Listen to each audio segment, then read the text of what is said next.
At yun mga guys, magandang araw sa inyong lahat. Ngayon magtatato na naman ulit tayo. At ang gagawin ko ay lotus tapos may pangalan sa baba. Pero hindi yan yung uunahin natin. Ang uunahin ko ay yung sinabi ko guys na lotus. Parehas kasi yan lotus pero yung isa minimalist lang. Gagawa na lang ako ng separate video para doon. Mahaba kasi masyado guys pag pinagsama ko. Kaya hahatiin ko na lang. Dito pala natin ilalagay sa batok ng kliyente ko. At guys, first time niya magpatato, kaya excited na excited talaga siya. Pero syempre, meron pa ring halong kaba. Kasi nga, masakit talaga magpatato. At yun nga yung una niyang tinanong sa akin kung masakit daw. Kaya sinabi ko, masakit talaga. Pero kaya naman. Yung iba kasi, laging yun yung tanong, kung masakit ba o hindi. Kaya sinasabi ko, masakit talaga. Kasi yung tato, tiisan talaga yan. Hindi yan yung parang henna lang na wala kang mararamdaman.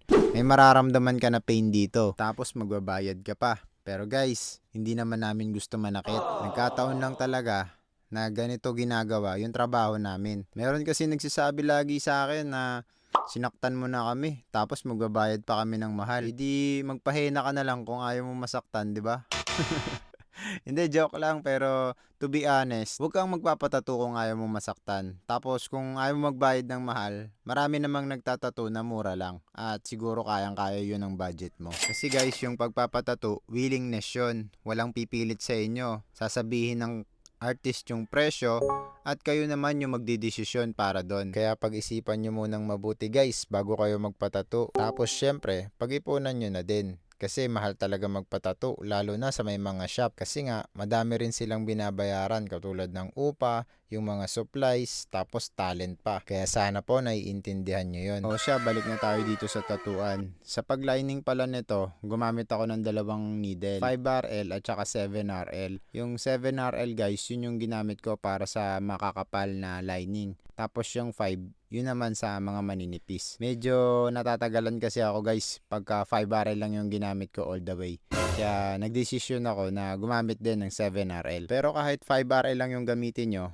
pwedeng pwede na yun guys. Medyo natatagalan lang talaga ako kaya yun yung ginawa kong paraan. Pero guys, hindi lang dalawa yung needle na ginamit ko ha. May mga shading pa to at yung size na ginamit ko sa mga shading ay 9cm at saka 15cm. At ito yun guys. So dalawang klase para mas medyo mabilis din. Kasi ang plano ni ma'am, dalawang tattoo. Tapos pag kayang-kaya niya daw yung sakit, magpapadagdag pa siya. At hindi ko pa alam kung ano yun guys.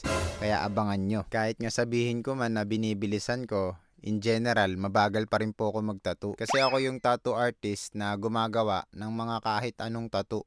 Kumbaga Japanese, realism, minimalist, mga ganyan. Halos lahat guys ginagawa ko. Kaya siguro ako mabagal magtattoo. Kasi nga, iba-iba yung style na ginagawa ko. Pag realism artist ka kasi, puro shading, halos walang lining. Kaya dire-diretso yung banat. Kaya medyo mabilis talaga.